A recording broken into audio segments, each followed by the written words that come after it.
The Galactic Council war room was never quiet. It was a massive circular chamber made of silver metal and glowing blue glass. Holographic maps of star systems floated in the air. Military leaders from 20 alien species stood around a large round table. Some were tall and thin with glowing eyes. Some were heavy and armored in natural shells.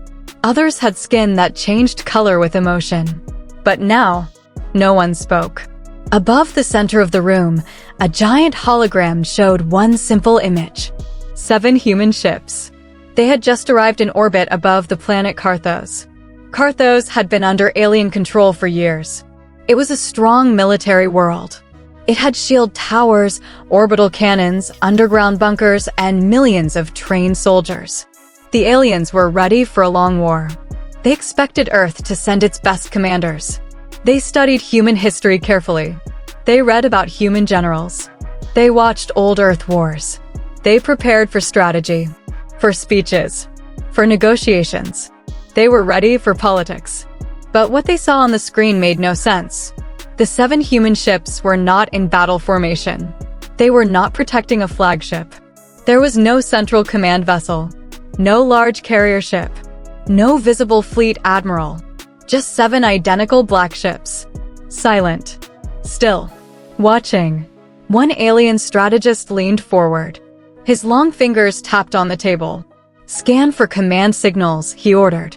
Technicians worked quickly. Symbols flashed across their displays. After a moment, one technician spoke carefully. There is no central command signal. The room grew colder. What do you mean no command? The High General asked. I mean, none of the ships are giving orders to the others. There is no main authority signal. Murmurs spread around the chamber. That was impossible. Every advanced civilization used command hierarchy. That was how wars were controlled. That was how chaos was avoided. The High General straightened his armored shoulders. Open communication, he said. A large human symbol appeared on the hologram. The council sent a formal message. This is the Galactic Council of Carthos. Identify your commanding officer. The room waited. Seconds passed. Then the human reply came through the speakers. The voice was calm, deep, clear. We are not here to negotiate. The words were simple. No anger, no shouting, no threats. Just a statement. The High General's eyes narrowed. Repeat request, he ordered. Identify your commanding officer. Another short pause. Then the human voice replied again. There are no commanders on this mission. The war room fell silent. Some alien leaders laughed nervously. That had to be a joke. Every military force had commanders. It was basic logic. But then something happened. On the hologram, the 7 human ships opened small lower doors. Bright lights flashed. Objects launched toward the planet. The technician zoomed in. Drop pods, he whispered. 7 drop pods. Only 7. The High General stared at the screen. Only 7 soldiers, he said slowly. That is correct, the technician answered. Around the chamber, alien leaders began to relax. 7 soldiers against an entire planet of trained forces?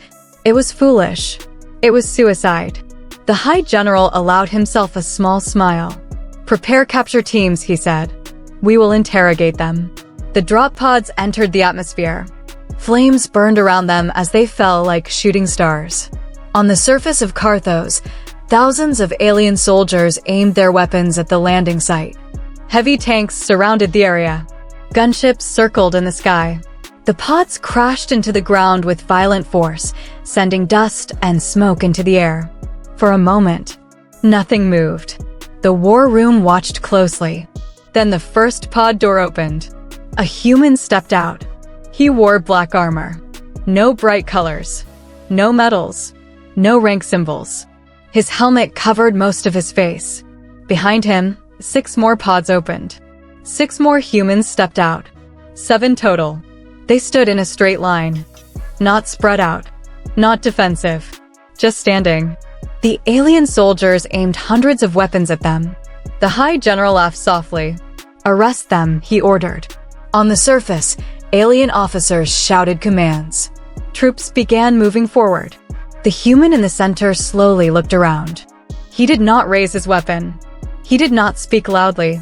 He simply touched the side of his helmet. Inside the human helmets, a private channel opened. The central human spoke quietly. Execution phase begins. Back in the war room, alien sensors suddenly flashed red. What is happening? The High General demanded. One of the technicians shouted in panic. Our outer defense line just went offline. On the battlefield, something impossible happened. Before alien soldiers could take 3 steps, explosions erupted across their armored vehicles. Precise. Controlled. Every heavy weapon system was destroyed in seconds. Gunships in the sky lost power and fell. Communication towers exploded. But the 7 humans had not moved. They were still standing in line. The High General's face changed color in shock. How? He whispered. More alerts appeared. Underground bunkers were breached. Shield generators were disabled. Missile systems were destroyed. All within seconds. It was as if invisible hands were cutting the planet's defenses apart. The humans finally began walking forward. Not running. Not rushing. Walking. Alien soldiers fired their weapons. But the humans moved with perfect timing. They did not waste bullets. Each human shot only when needed. Each shot hit a critical point. Within minutes, the entire outer army collapsed. The war room became chaotic. This is impossible, one alien leader shouted. Where is their commander? Another demanded. The High General stared at the screen as one human removed his helmet. His face showed no excitement, no rage, no fear, only focus. The human looked directly into a battlefield camera, as if he knew the council was watching. Then he spoke. You declared total war. Behind him, alien command centers burned. Smoke rose into the sky. The High General felt something he had not felt in many years. Fear. These were not normal soldiers. They were not here to control the battlefield. They were not here to negotiate territory. They were not here to win slowly. They were here to end it. The human looked back at his team. Move to phase 2, he said calmly. The transmission cut. Across Carthos, power grids failed. Military networks shut down. The High General slowly lowered himself into his chair. He finally understood the message. Earth had not sent commanders to manage the war. Earth had sent something else. Something far more dangerous. The war room did not speak again, because every leader in that chamber understood one terrible truth. If this was only the beginning, then the real war had just started. The fires on Carthos burned through the night. From orbit, the planet no longer looked powerful. Large sections of the defense grid were dark. Military towers were silent. War factories had stopped producing weapons. And on the ground, 7 humans kept moving. They did not celebrate. They did not shout victory. They walked with calm purpose through the ruined outer defense line. Behind them, alien soldiers were retreating in fear. Inside the Galactic Council war room, panic was rising. Screens showed live battlefield feeds. Every time the Council tried to track the humans, cameras went offline. Restore surveillance, the High General demanded. Technicians worked fast. Their hands shook. We are trying, one said. But our systems are being hacked. Hacked? By 7 soldiers. No, by something connected to them. The council members looked at each other. This was not normal warfare. The humans were not just strong fighters. They were shutting down an entire planet's military structure piece by piece. The High General stood up. Deploy the Iron Division, he ordered. The Iron Division was Carthos' strongest ground force. 10,000 elite soldiers. Heavy armor. Plasma artillery. Combat walkers the size of buildings. If anything could stop the humans, it was them. On the surface, warning sirens echoed across the city sectors. The 7 humans reached a broken highway leading toward the capital. Above them, alien aircraft circled again, keeping distance. The human in the center, clearly their field leader, looked at a digital map inside his helmet. Main command bunker located beneath the capital structure, he said calmly. One of the team members, a woman with dark armor and a long rifle, asked, "Resistance level?" "High," he answered. As expected, no one complained. No one asked for backup. They simply adjusted their weapons and kept walking. Miles ahead, the Iron Division formed a wall across the highway. Massive armored vehicles locked into position. Artillery cannons aimed forward. Rows of soldiers stood shoulder to shoulder. It looked unstoppable. The alien commander of the Iron Division spoke into his communicator. "Humans approaching visual range. We will crush them." Back in the war room, tension filled the air. The High General leaned forward. "This ends now," he said quietly. On the battlefield, dust moved in the wind. Then, 7 small figures appeared in the distance. They did not slow down. They did not hide. They kept walking toward the army waiting for them. The alien commander felt insulted. "They think we are weak," he growled. He raised his arm. Fire. The sky lit up. Hundreds of plasma rounds launched at once. The ground exploded around the humans. Smoke covered everything. The council members watched closely. No one could survive that. The explosion stopped. Silence returned. The smoke slowly cleared. And the 7 humans were still standing. Their armor showed burn marks, but none of them had fallen. Before the alien army could fire again, every artillery cannon exploded at the same time. The armored vehicles shut down. Their engines died. Power cores overloaded. The alien commander screamed in disbelief. "What is happening?" A technician inside one vehicle shouted, "Our systems are infected. We've lost control." The humans had released something invisible. A digital weapon. A virus. It moved faster than any missile. It shut down machines instantly. The Iron Division was now just thousands of soldiers with powerless equipment. The humans began running. Not away. Forward.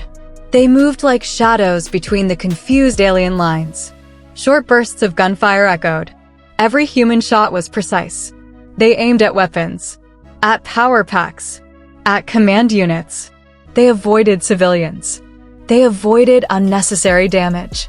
They were not destroying randomly. They were removing threats. Within minutes, the massive Iron Division collapsed into chaos. Alien soldiers dropped their weapons and fled.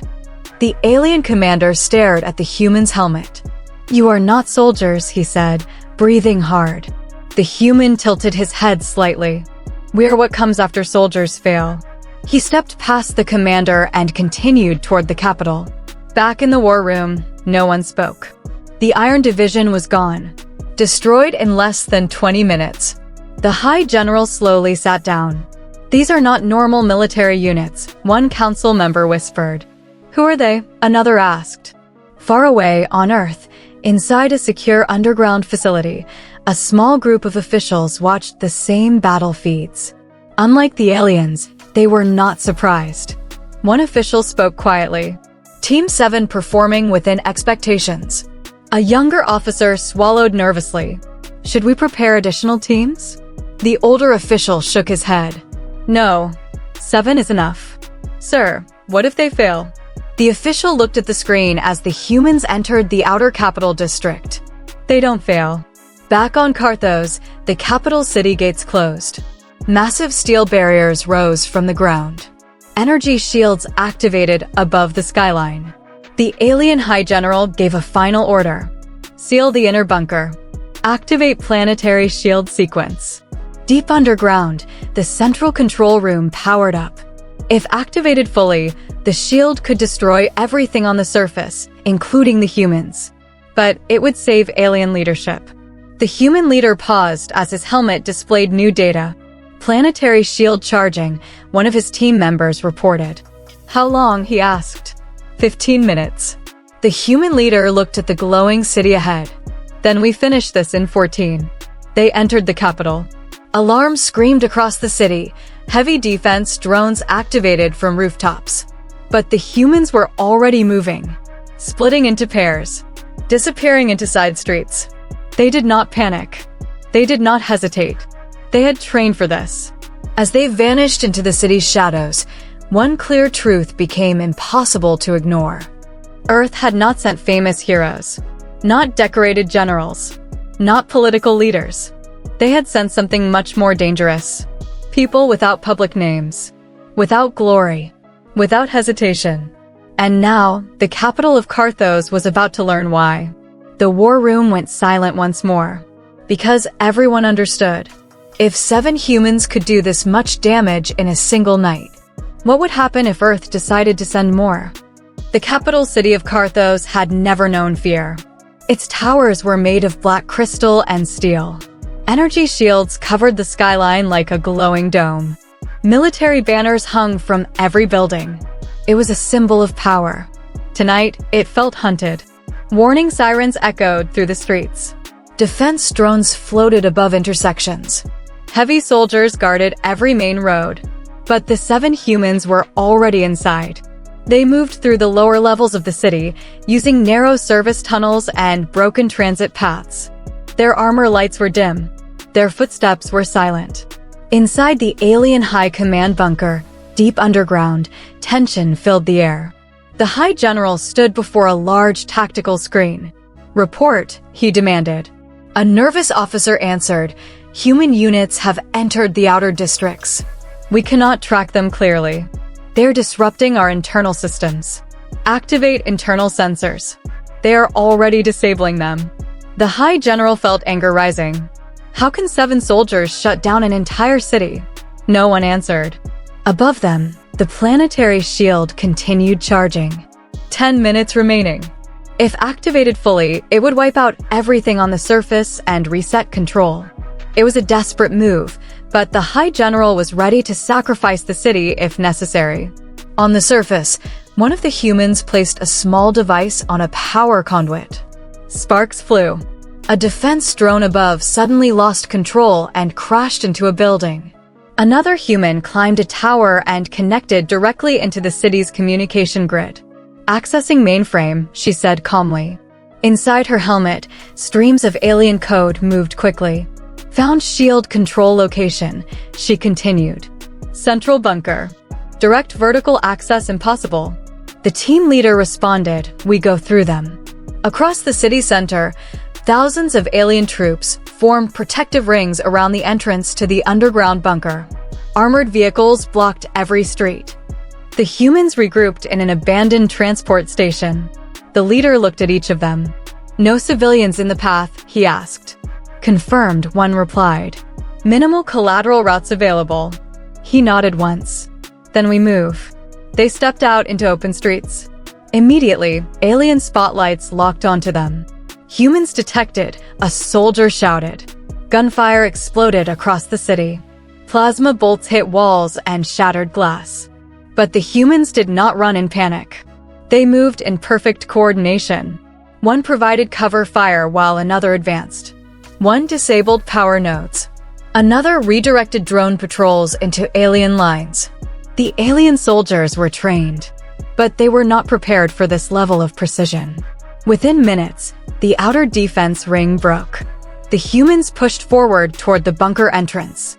Inside the war room, the council members watched the chaos. "They're heading directly for the shield core," one whispered. The High General's face turned dark. "Deploy the Titan Guards." The Titan Guards were the last line of defense. Giant alien warriors wearing heavy exo-armor. Stronger than normal soldiers. Built for close combat. In the streets near the bunker entrance, the ground shook. Massive armored figures stepped forward, blocking the path. Each Titan carried a weapon larger than a human body. The humans stopped walking. For the first time, they paused. One Titan spoke in a deep mechanical voice. "You will go no further." The human leader removed his helmet slowly. He revealed a calm, focused face. "We only need one path," he said. The Titans charged. The fight was immediate and brutal. The Titans were powerful. One swing of their weapons cracked the street beneath them. But the humans were faster. They did not try to overpower the Titans. They targeted weak points. Joint connections. Energy cores. Vision ports. One Titan fell as a small explosive device destroyed its leg joint. Another lost power when a human blade pierced its back armor seam. The battle was intense but short. Within minutes, the Titans were down. The humans stood surrounded by broken armor. One of them checked the timer. Shield activation in 4 minutes. They reached the bunker entrance. It was sealed by a massive steel door, meters thick. The leader stepped forward and placed his hand on it. "Open it," he said quietly. Behind him, the hacker connected again to the main system. "I have partial access," she said. "Manual override blocked." "Then give me 30 seconds. She uploaded a fast-spreading command through every connected system still alive in the city. Lights flickered. Power shifted. Deep underground, the bunker systems glitched. The massive door slowly unlocked. Inside the high command bunker, alarms screamed. They breached the entrance, an officer shouted. The high general stared at the descending elevator feed. "Seal lower levels." "Too late, sir." The humans moved downward, floor by floor, each level defended by soldiers. Each level falling within minutes. 3 minutes left. Inside the shield control chamber, engineers worked desperately to complete activation. 2 minutes, one yelled. The high general stood near the control panel. He refused to run. The elevator doors opened. 7 humans stepped out. Smoke followed them. Weapons raised. The high general looked directly at the human leader. "You cannot stop this," he said. The human leader glanced at the shield timer. 90 seconds. He raised his weapon and shot the control panel. Sparks exploded. The shield timer froze. Silence filled the chamber. Engineers stared in shock. The planetary shield shut down. The high general felt something break inside him. "It is not possible," he whispered. The human leader stepped closer. "You started this war," he said calmly. "You invaded our colonies. You believed we would argue forever." He leaned slightly forward. But when humans stopped arguing, he looked around at the destroyed chamber. "We finished things." The high general's shoulders dropped. Outside, across the entire planet, alien forces received a single message from their central system. Shield network offline. The capital had fallen. The war room of the Galactic Council was completely silent. For the first time since the war began, they understood the truth. Earth had not sent commanders to control the battlefield. They had sent executioners to remove it. And now the leaders of Carthos were standing face to face with them. Unarmed, defeated, and very afraid. The fall of Carthos did not stay secret. In less than 1 hour, the news spread across nearby star systems. Military outposts received emergency signals. Trade worlds replayed broken battle footage. Independent alien governments watched in disbelief. 7 humans had shut down one of the strongest military planets in the sector. And they were still alive. Inside the ruined capital bunker of Carthos, the High General stood in silence as human soldiers secured the chamber. No shouting. No cheering. No celebration. The humans moved like machines finishing a task. The human leader spoke into his communicator. Primary objective complete. Command structure neutralized. A voice from orbit responded calmly. Understood. Await further instructions. The High General noticed something strange. There was still no Supreme Commander giving speeches.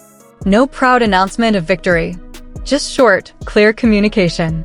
He finally asked the question that had been in his mind since the beginning. "Why did your leaders not come?" he said quietly. The human leader looked at him. "They are not needed here." The High General felt cold. "Every war has leaders." The human answered, "Not when the goal is simple." Outside the bunker, alien soldiers across the planet began surrendering. Without shield protection and command signals, they had no direction. Human ships in orbit did not bombard cities. They did not attack civilian zones. They sent one clear broadcast across the planet. Lay down weapons. Military resistance only. That message spread fast. In distant star systems, members of the Galactic Council gathered again through long-range communication. The council chamber was no longer confident. It was tense. One counselor spoke first. "If 7 humans can do this to Carthos, what happens if Earth sends 70? Another added, or 700? A third counselor said something no one expected. What if they never planned to send more? The room became quiet. They began to understand something important. Earth did not need large armies to make a point. Earth needed only precision. Meanwhile, on another alien war world called Threxia, military leaders prepared emergency defenses. They activated heavy orbital cannons. They doubled patrol units. They reinforced underground bunkers. The Threxian Supreme Commander slammed his fist on the table. "We will not fall like Carthos," he shouted. "We will crush any human who lands here." His officers nodded nervously. But inside their minds, fear was growing. Because every battle report from Carthos showed the same pattern. The humans did not fight for land. They fought for removal. Command centers destroyed. Weapon factories disabled. War leaders captured or eliminated. Clean. Focused. Efficient. Back on Carthos, the human execution team gathered on a high platform overlooking the city. Smoke still rose from damaged military towers. The sun was beginning to rise over the horizon. One team member asked, "Next target confirmed?" The leader checked incoming data. "Yes, Threxia." Another member adjusted his weapon calmly. "Estimated resistance?" "Maximum." No one reacted with emotion. No excitement. No fear. Only acceptance. They boarded a transport shuttle that lifted quietly toward orbit. As they left the planet, thousands of alien civilians watched from below. Many expected destruction. Instead, they saw something unexpected. Human medical teams were arriving. Human engineers began restoring power to civilian districts. Food supplies were being unloaded. The humans were rebuilding what they did not destroy. The message was clear. The executioners targeted war, not life. This confused many alien observers. On Threxia, panic increased. The Supreme Commander received news that the human team had left Carthos. He laughed nervously. "They cannot reach us easily," he said. "Our planetary shields are stronger. Our armies are larger. Our defenses are prepared." But one of his advisors spoke carefully. Carthos believed the same. Silence followed. In orbit above Threxia, defense systems scanned constantly for incoming human ships. Hours passed. Then, 7 black signals appeared on long-range scanners. Identical. Silent. The same formation. The Threxian control room went quiet. "They are here," a technician whispered. The Supreme Commander forced himself to remain calm. "Open communication," he ordered. The human transmission came immediately. No delay. No hesitation. "This is Earth Strike Unit. Military leadership surrender now." The Supreme Commander's face turned red with anger. "You think we fear 7 soldiers?" he shouted. The human reply was steady. "You should." Threxia fired first. Orbital cannons launched powerful energy beams toward the human ships. Explosions filled space. Smoke and light covered the view screens. When the smoke cleared, the 7 human ships were gone. Confusion spread across the control room. Where did they go? Then alarm screamed. "They have entered atmosphere." "How?" the Supreme Commander yelled. The human ships had used advanced stealth and unpredictable flight paths. Before Threxian defense systems could react, 7 drop pods entered the sky. The Supreme Commander stared at the falling fire streaks. His hands trembled slightly. Deep down, he understood something terrifying. This was not invasion. This was a message. Across the galaxy, more alien systems watched live feeds of Threxia. They saw the same pattern begin again. 7 pods. 7 humans. Walking calmly into heavy resistance. One counselor watching from far away whispered to himself, "They do not send generals." He finished the sentence quietly. "They send endings." On Earth, inside the same underground control room, officials monitored the new operation. One young officer finally asked the question no one wanted to say. "Sir, what if this spreads too far? What if the entire galaxy sees us as monsters?" The senior official looked at the screen as the 7 humans walked through enemy fire on Threxia. "They already called us weak," he said. "They already attacked our colonies."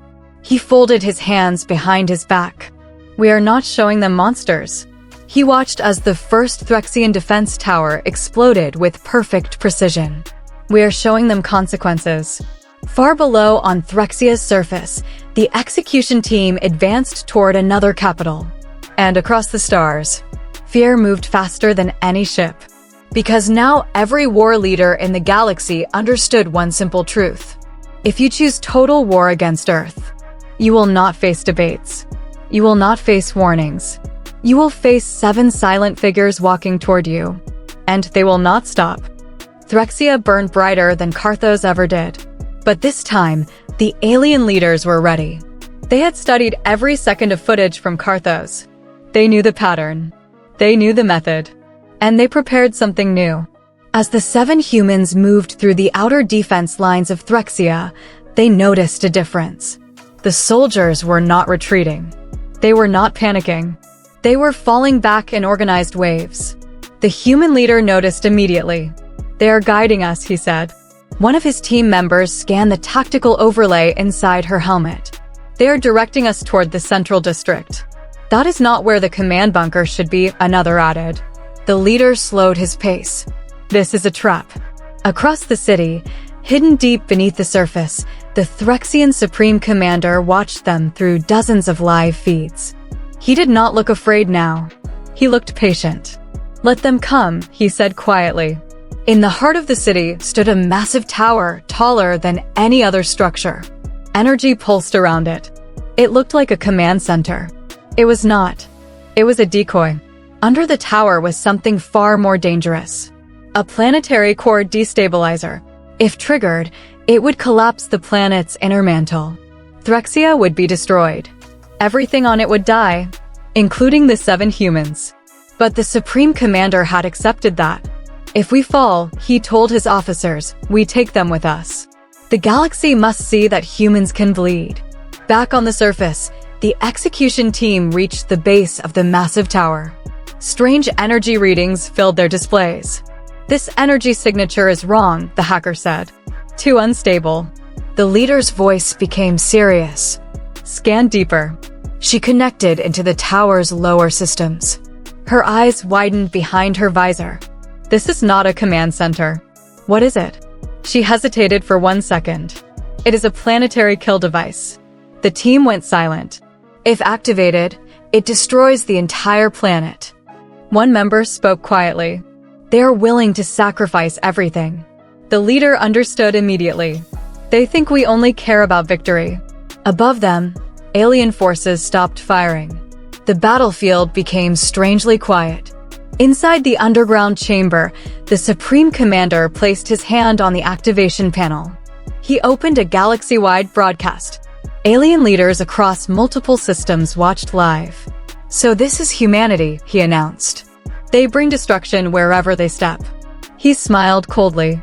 "Watch now. Watch them die with us." Back on the surface, the human leader opened a secure channel to orbit. "Command," he said calmly. "Planetary destabilizer confirmed." A pause followed. Then Earth Command responded. "Evacuate immediately." The team looked at their leader. He did not move. "Negative," he replied. Silence from orbit. "Clarify," Earth Command said. "If we leave," he continued, "the device activates." Civilian population estimated at 9 billion. The lines stayed quiet. Even through secure communication, the weight of the moment could be felt. Earth Command finally spoke again. "You are authorized to withdraw. This is not a recoverable situation." The team waited for their leader's decision. He looked up at the tower. He thought about Carthos. He thought about human colonies that had burned at the start of this war. Then he spoke clearly. "We are not here to win battles." He switched to private team channel. "We are here to end them." Inside the underground chamber, the Supreme Commander began countdown. 5 minutes, he said. Alien counselors watching from distant systems felt horror. They did not expect this. They did not expect Threxia to choose suicide. One counselor whispered, "This has gone too far." On the surface, the execution team moved fast. Not toward the obvious tower entrance, but toward the outer energy relays feeding it. The hacker explained quickly. The destabilizer needs synchronized energy flow from 12 core nodes. Destroy one? A teammate asked. She shook her head. If we destroy randomly, it triggers automatic activation. Then what? We must disable all 12 within 30 seconds. The team understood. Perfect timing. Perfect coordination. Or everyone dies. The countdown reached 4 minutes. The Supreme Commander smiled. They cannot reach the core in time. But he did not see what the humans were doing. They split into 3 groups. 4 nodes to each group. They ran across rooftops and down service tunnels. Alien soldiers tried to stop them, but confusion spread among Threxian ranks. Many soldiers did not want their planet destroyed. Some began refusing orders. 3 minutes left. One team reached their first relay node. The leader placed precise charges. Node 1 ready. Across the city, other team members whispered the same. Node 2 ready. Node 3 ready. The Supreme Commander noticed fluctuations. What is happening? He shouted. An engineer screamed, energy synchronization failing. The countdown reached 2 minutes. The humans moved faster than ever before. They ignored minor wounds. They ignored enemy fire. They focused only on timing. Final node set, the hacker said, breathing hard. The leader looked at the timer. 1 minute. He opened a channel to all team members. On my mark. Inside the underground chamber, the Supreme Commander slammed his hand on the activation panel. 30 seconds. Across the city, 12 small devices activated at the exact same time. Energy lines feeding the destabilizer shut down together. The tower above flickered violently. In the chamber, alarms screamed.